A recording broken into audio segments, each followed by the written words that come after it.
거룩한 마음 고백하는 주님께서 이 땅에 오셔서 소망 없는 우리의 인생에게 참 소망을 주신 하나님 감사드립니다.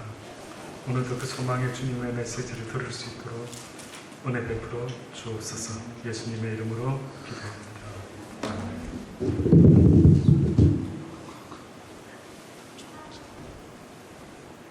예수님이 이 땅에 오시기 전까지의 상태를요, 성경은 뭐라고 표현을 했느냐면 한마디로 모든 인간이 어두움 가운데 사망의 그늘에 앉아 죽음만을 기다리고 있는 그러한 인생이었다라고 그렇게 성경이 이야기를 합니다. 그러니 한마디로 말하면은 사망의 어두움에 갇혀가지고요, 어떻게 살아야 될지, 지금 내가 살아가고 있는 이 인생길이 어떤 길인지도 전혀 알지 못하고 살아가는 그런 인생이었다라고 이야기를 합니다. 그러면서 예수님이라는 분이 이 땅에 오시게 됐는데 그분을 요한은 뭐라고 비유했느냐면 빛이다라고 그렇게 말씀합니다. 갈 바를 알지 못하고 어두워서 더듬거리며 사는 불쌍한 인생들에게 빛으로 오셔가지고 이제는 어떻게 살아야 되는지를 밝히 보여주셨던 겁니다. 그래서 여러분 혹시 그런 기억 한 번쯤 있으시죠? 경험. 갑자기 집에 전기가 다 나가면은 초를 찾죠. 옛날에 저희 자랄 때는 자주 불이 나갔습니다. 여러분은 그런 경험이 있으신지 모르지만, 그래서 저희는요, 불 나가면은 초를 켜기 위해서 항상 초가 어디에 딱 있었습니다. 성냥이랑. 그래서 주로 제가 그런 걸 많이 맡아서 불 나가면은 막내인 저에게, 야, 막내야, 빨리 가서 초를 찾아서 불을 켜야 되겠다. 찾으러 갈 때까지 저희 집이었지만은 더듬더듬 조심조심 해가지고 이제 초를 찾지요. 해서 불을 켜면 그때서야 비로소요, 내가 지금 어디에 있는지, 그리고 지금 다른 사람들이 어디 있는지 보게 되는 겁니다. 참 의미 있지 않습니까? 우리는 그냥 살면은 이게 무슨 어둠이야? 이렇게 먹을 것 입을 것 있는데 이렇게 생각했지만은 하나님이 보시는 우리의 모습은 전혀 그렇지가 않았던 것입니다. 100년 사이에 태어난 3명의 천재 덕분에 온 인류는요, 큰 혜택을 입고 또 많은 변화를 맛보았다라고 하는 신문의 기사가 기재된 적이 있습니다. 혹시 아십니까? 그 3명의 천재, 20세기를 문명을 업그레이드 시킨 엄청난 천재 3사람, 이 신문에 기재됐습니다. 혹시 여러분은 누굴 것 같습니까? 누구요? 하나 맞았습니다. 아인슈타인이 있었습니다. 또 혹시 또 아닌데 스티브 잡스. 혹시 21세기 말하면 그럴는지 모르겠어요. 네. 근데 20세기를 이야기할 때에 뜻밖에도 여러분이 잘 아는 심리학의 대가 프로이드라는 사람이 있었고요. 뜻밖의 또 화가 중에 최고의 화가라고 손꼽는 피카소라는 화가. 저는 피카소 그림 볼 때마다 이게 정상적이지 않다. 그러니까 어떤 학자들은 그런 말도 하더라고요. 피카소가 한참 상상도 못하는 그런 조합을 만들어내서 그림을 그릴 때에 아마 틀림없이 정신분열계 통해 뭐가 좀 있은 것 같다. 이런 소리일 거예요. 어떻게 보면은 세상에 정상적이지 않는 그 어떤 것이 오히려 세상에서는 굉장히 어필하고 있는 건 아닌가 하는 생각도 들어요. 그런데 혹시 여러분 신문에 이런 기사를 한 번이라도 보신 분 있습니까? 2000여 년 전에 이 땅에 예수 그리스도라는 분이 오심으로 온 인류가 누리게 된 혜택과 축복, 혹시 그런 것에 대해서 신문에 기재된 것이 있을까요? 어때요? 프로이드가 뭔가를 영향을 끼쳤답니다. 피카소가 영향을 끼쳤답니다. 아인슈타인이 영향을 끼쳤답니다. 그렇다 한다면은 예수 그리스도가 우리에게 끼친 영향이 있다면은 여러분 한번 생각해 보셨습니까? 무엇이 가장 예수 그리스도 때문에 그분이 아니었다면, 그분 때문에 서두에도 말씀드린 대로요, 당시의 인간들은 한마디로 말하면 죽으면 끝이다 라는 것을 인정하고 사망의 그늘에 앉아가지고 죽음만을 기다리며 살아왔던 그런 시대가 있었다라는 겁니다. 근데 예수님이 이 땅에 오셔가지고 어떻게 보면 우리에게 그 누구도 해결하지 못했던 놀라운 이야기를 하시는데, 그게 바로 죽음의 문제를 이야기하셨던 겁니다. 그래서 마리아 마르다에게 뭐라고 이야기합니까? 어느 날 그들을 만난 주님께서 그들의 오라비의 죽음 앞에서 슬피 울며 낙심하고 있을 때 예수님이 뭐라고 하셨죠? 딸아, 네가 살아서 예수 그리스도를 믿으면은 영원히 죽지 아니할 것이요, 비록 죽을지라도 다시 살아날 것이다. 소망 없는 이 시대에 여러분 한번 생각해 보세요. 여러분이 쌓아놓은 모든 애썼던 재물과 모든 것들이 어느 날 갑자기 죽어버리면은 그게 누구 것이 되느냐? 그게 누구 거 될 겁니까? 유서도 안 써놓고. 상상 안 되시죠? 내 노트북 누가 갖고 가지? 내 신발은 다 어떻게 처리되지? 내 옷은 다 어떻게 되는 거지? 내 시계는? 궁극적으로 인류가 풀어야 되는 숙제가 있다면요, 그것은 죽음의 문제입니다. 저와 여러분이 고민하고 몸부림치면서 풀어내야 될 숙제가 있다면은 그것은 내 삶의 죽음의 문제를 해결해야 되는 겁니다. 이 죽음이 있는 한은요, 여러분이 이 땅에서 행하는 모든 일들이 전도서 기자가 말한 것처럼 헛되고 헛되니 모든 것이 다 헛되고 헛되다. 해 아래서 무엇이 새 것이라 말할 것이 있든가, 무엇을 새 일이라고 말할 수가 있었던가. 그전 시대에도 있어 왔고 또 이전 시대에도 있어 왔다가 또 나도 그래 살다가 죽으면 그 다음 세대가 나를 기억지 못하고 그냥 그렇게 흘러가는 죽음 앞에 있는 이 시대가 과연 무슨 의미가 있는가. 그래서 전도서 기자가 모든 것이 헛되다라고 말했던 것은요, 이 죽음이 있기 때문에 모든 인생은 헛되다라고 말했던 것입니다. 그러나 죽음 아래에서도 죽음 너머에서도 헛되지 않는 것이 있었으니 그것은 바로 우리를 지으신 여호와 하나님을 예배하는 것입니다. 이게 사람의 마땅한 본분이라고 말했어요. 사랑하는 여러분, 저는 여러분이요 예배를 좋아하실 수 있기를 주의 이름으로 축원합니다. 저는 여러분이 성경 읽는 걸 좋아하시기를 바랍니다. 저는 여러분이 찬양하는 걸 좋아하시기 바랍니다. 여러분이 예배 시간을 사모하시기 바랍니다. 그래서 혹시 저는 여러분 가운데 아직 그런 소리 들어본 적은 없지만, 목사님 매일 예배 좀 드리면 안 됩니까? 이런 사람이 있다면 굉장히 충격일 것 같습니다. 왜 초대교회들은 매일 모이기를 힘썼다는데 왜 우리는 매일 저녁에 그냥 텔레비 보고 뉴스 보고 그러다가 잠자리에 듭니까? 우리 교회는 그냥 매일 모여서 저녁마다 예배드리고 저녁마다 하나님의 그 놀라운 성령의 임재하심을 맛보며 그렇게 신앙생활하면 안 되겠습니까? 기꺼이 동참하죠. 저 기꺼이 인도하죠. 그럴 수만 있다면. 이것이 바로 예수 그리스도라는 그분이 아니었으면 우리는 도무지 헛되고 헛된 인생 살다가 끝날 뻔했는데, 이 땅에 유일하게 아름다운 것은 하나님을 예배하는 것이요, 그리고 영원한 생명의 소망을 가질 수 있는 이것이 바로 예수 그리스도로 인하여 시작된 것입니다. 그러니 뉴스에 나야죠.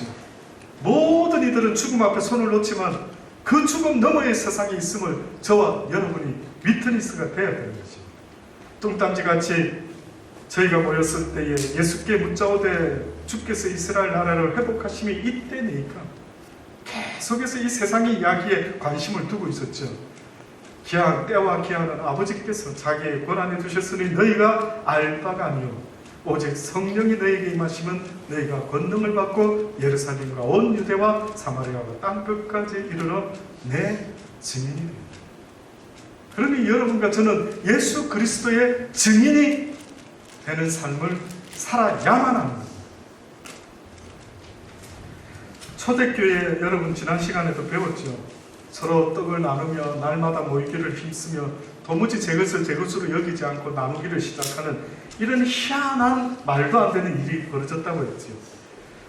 그 당시 때 여러 이유 중에 물론 근본적으로 성령의 역사라고 말할 수 있죠. 그러나 또 다른 그 무엇이 있다고 말한다면 있습니다. 그게 뭐냐면은 그들이 그렇게 할 수 있었던 어떤 생각은요, 바로 종말론적인 믿음을 가지게 되었습니다. 내 여기서 되게 오래 살 거야. 그래 나도 먹고 살아야지. 그랬으면 그 물건을 내어놓을 수가 없었죠. 그런데 그들 생각에 내 때가 되든 아니든 주님이 갑자기 나를 부르시면 네 재물이 존목이 썰어서 쌓여있는 것을 내가 보았으니 왜 기회 있을 때 나누지 못했느냐, 이런 소리를 듣게 될 것을 안 그들은요, 뜻밖에도 그들에게는 종말론적인 믿음, 곧 다시 오신 예수 그리스도를 기대하면서 늘 깨어있는 삶이 뭔지를 깨닫고 그들은 열심히 깨어서 신앙생활을 했던 겁니다.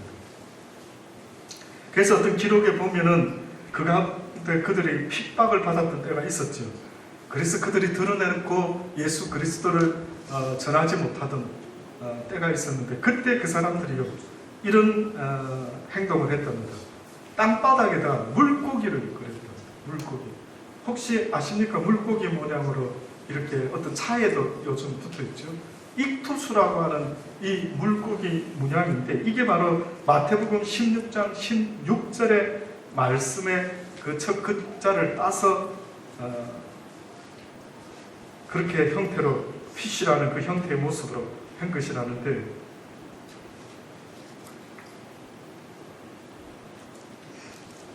땅바닥에다가요 이 물고기 그림을 이렇게 그리면은 대부분 사람들이 크리스찬이구나 라고 이제 알았답니다. 그럼 자기도 크리스찬인 경우에는 물고기 그림을 땅에다가 이렇게 그린답니다.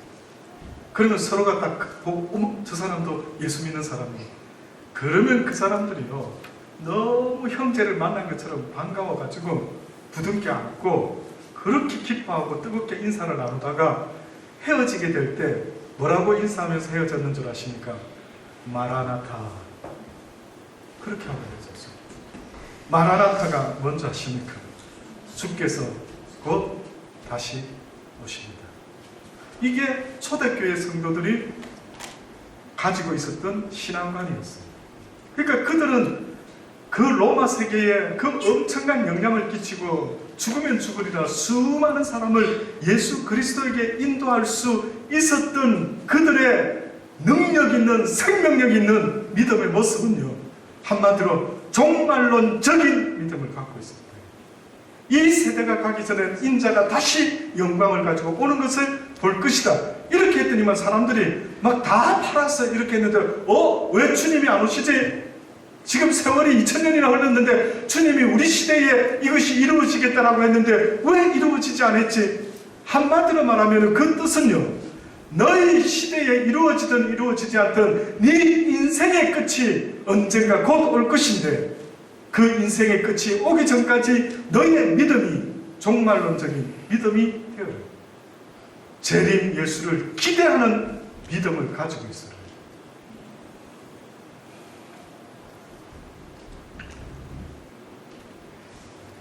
예수님의 초림에 대한 예언이 대표적으로 이사야 61장에 있습니다. 1절로부터 보면 여호와의 신이 내게 임하셨으니 이는 여호와께서 내게 기름을 부으사 가난한 자에게 아름다운 소식을 전하게 하려 하십니다. 나를 보내사 마음이 상한 자를 고치며 포로된 자에게 자유를, 갇힌 자에게 노임을 전파하며 여호와의 은혜의 해와 우리 하나님의 신원의 날을 전파하여 모든 슬픈 자를 위로하되. 여호와의 신이 예수 그리스도에게 이제 초림하신 주님이 30세의 공생애를 사실 때 여호와의 신이 예수님께 임했지요. 언제 임했습니까?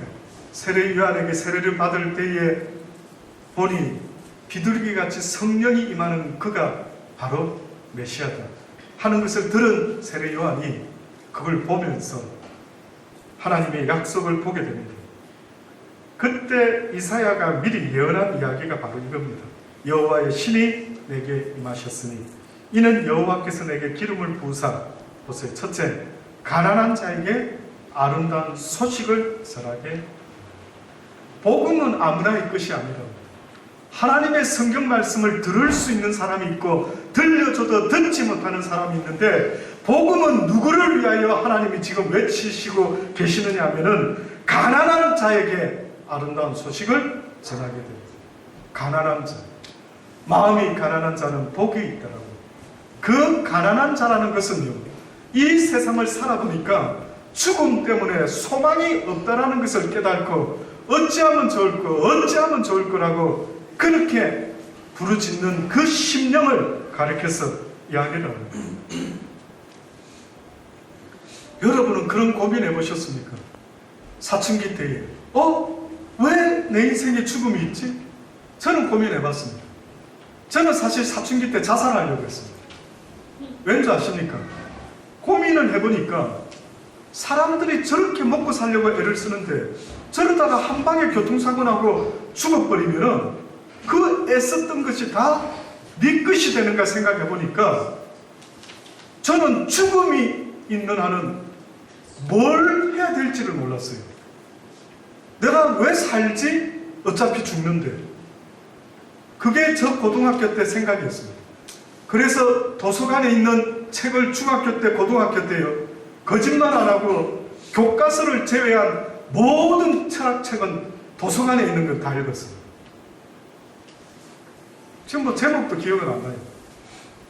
그 10대 청소년이요, 갑자기 어느 날 저도 모르게 왜 내가 사는 거지? 내 살아야 될 이유가 뭐지? 이 생각이 들어오니까요, 저 죽음의 문제가 해결되지 않는 한 내가 이러다가 대학 갔다가 결국은 죽으면 끝인데 뭐 하려고 이렇게 빠둥빠둥 사는 거야? 어째서 만약에 여러분은 그런 고민 한 번도 해본 적이 없다면 소크라테스의 말을 기억하십시오. 배부른 돼지보다 배고픈 소크라테스, 고민하는 인간이 낫다. 아무 생각 없이 사는 것보다 그래도 왜 살아야 되는지를 분명히 알고 사는 것, 이것이 바로 인간이라는 존재의 의미다라고 그렇게 말을 하는 겁니다. 생각하십니까?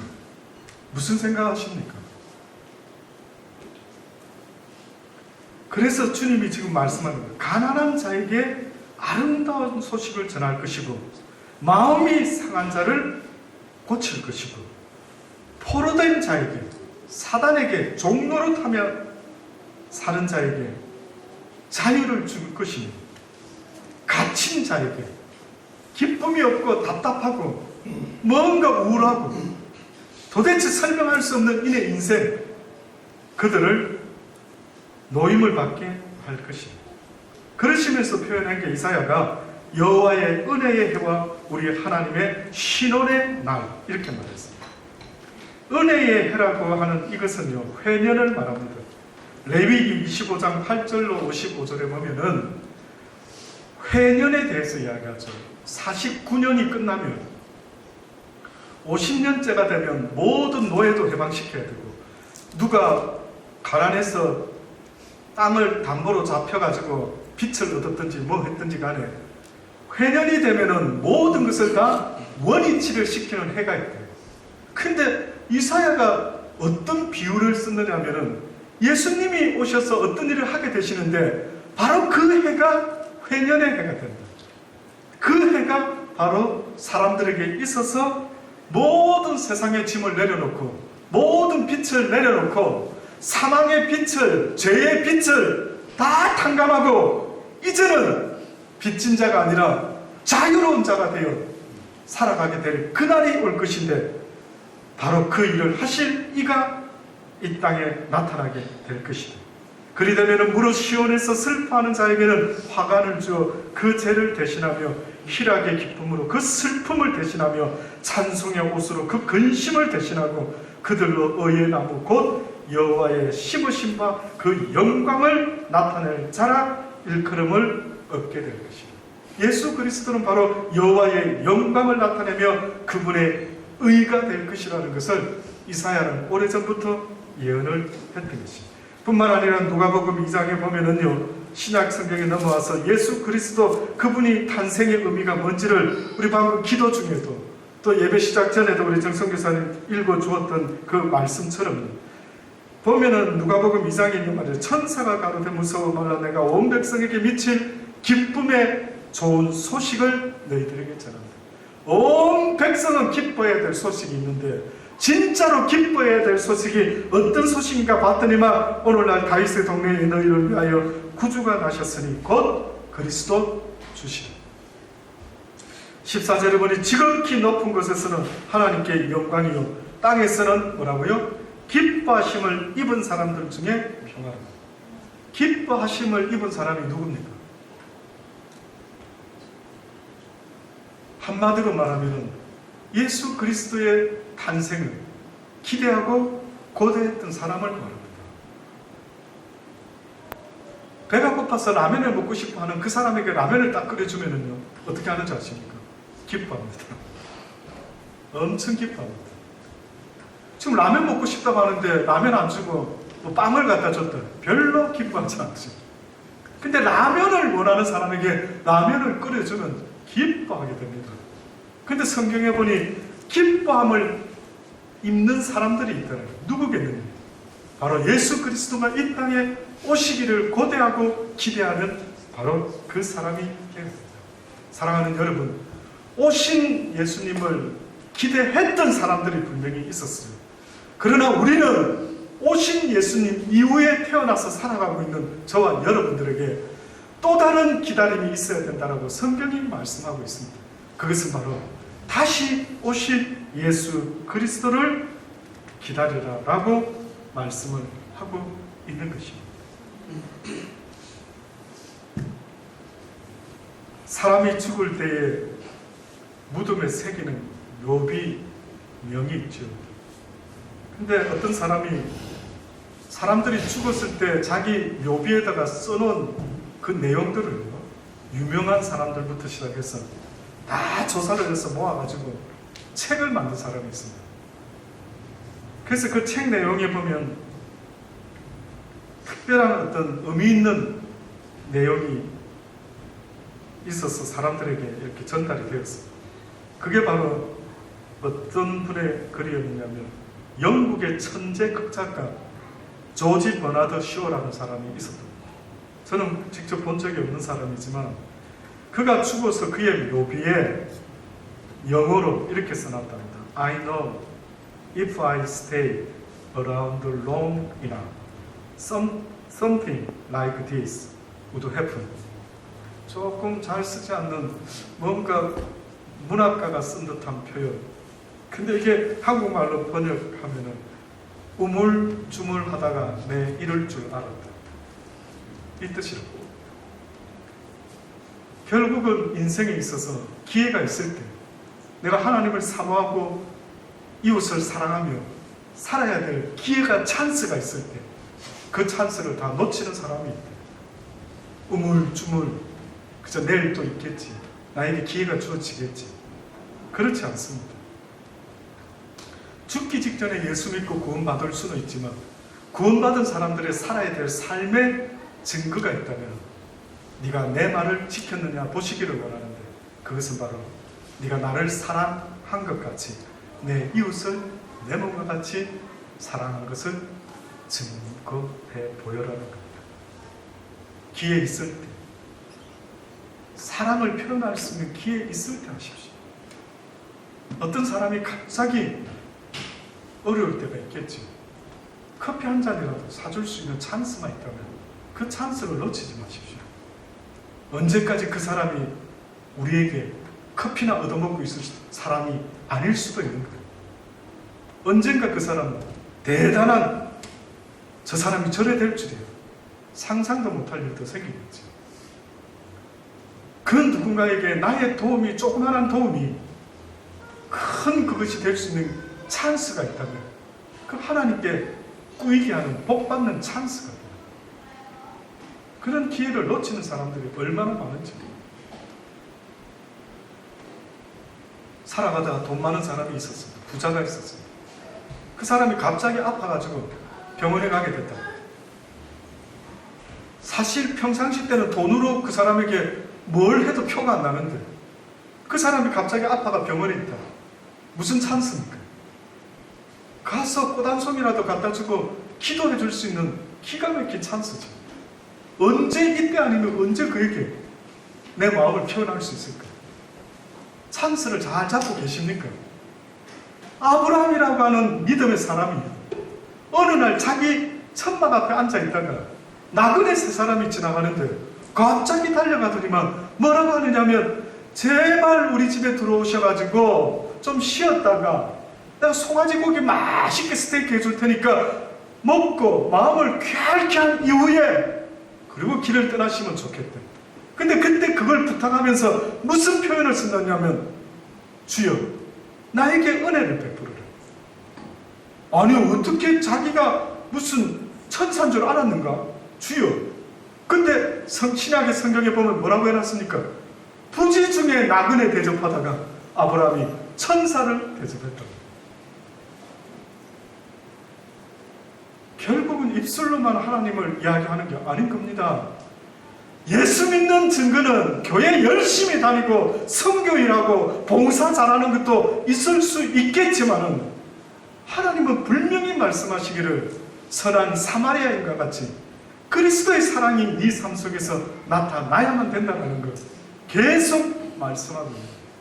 그가 내 사랑을 이해하든 못하든 상관없습니다. 그냥 주의 이름으로 하고 가면 그뿐인 것입니다.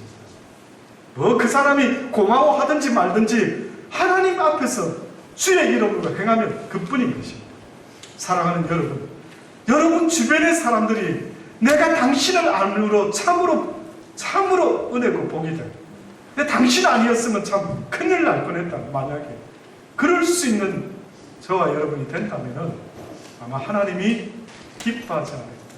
예수님 때문에 기뻐하심을 입은 사람들이 있었던 것처럼 저와 여러분 또한 그 예수의 제자가 되어 어떤 이에게 기쁨을 전해줄 수 있는 귀한 삶이 되기를 주의 이름으로 축원합니다.